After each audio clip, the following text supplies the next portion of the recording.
ना, फसवल्याचं काय त्याच्यात? 10 महिने राहून दाखवा बरं कोणी. 10-11 महिने फसवल्याचं नाही, मला करमलंच नाही.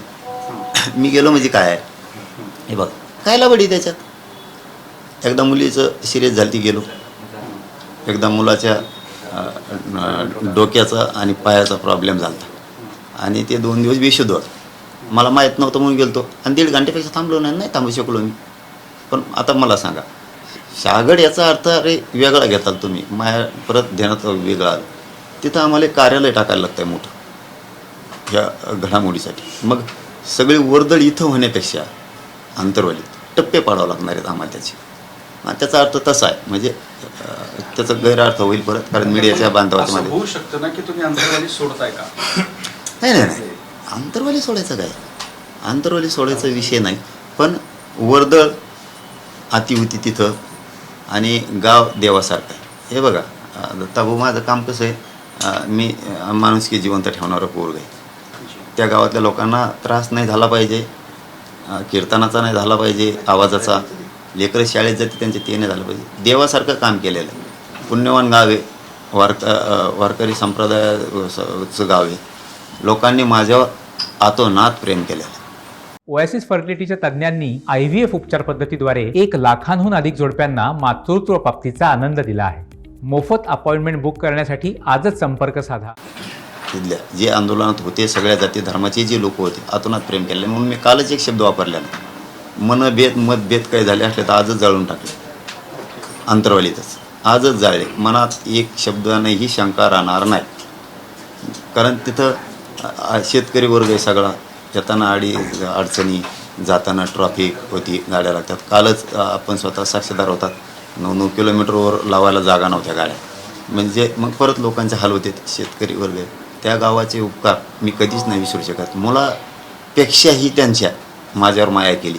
मला रात्रीला कधी यायचो मी कार्यक्रम करू, तितक्या रात्री चहा द्यायचे. कोण करत नाही स्वतःच्या मुलाचं सुद्धा. इतकं गाव मला जपलेलं आहे, ते पूर्ण गाव आंदोलनात होते ते. त्यामुळं त्यांचे उपकार मीच काय कोणीच विसरू शकणार नाही. ती पवित्र भूमी आहे. फक्त तिथं नको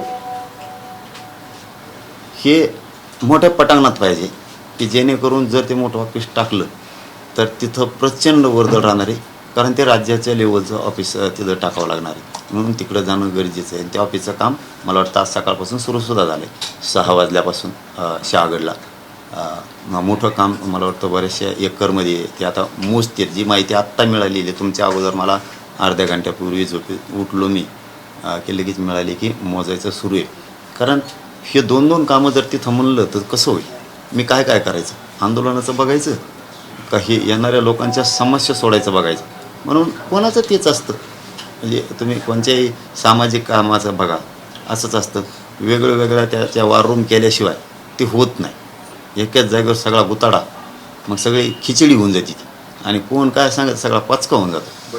त्यामुळं घरी जाणंही गरजेचं आहे.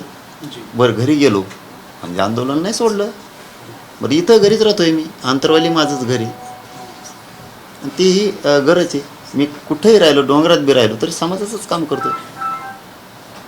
मग राही कुठं सुरक्षेचाही प्रश्न आहे ना. म्हणजे हे सुद्धा लय महत्त्वाचं आहे. मी कुठं राहायचं? अचानक ठिकाणी राहणं.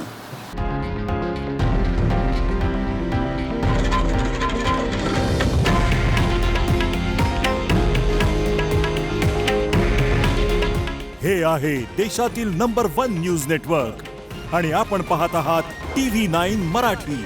काळजी तुमची, हित महाराष्ट्राचं.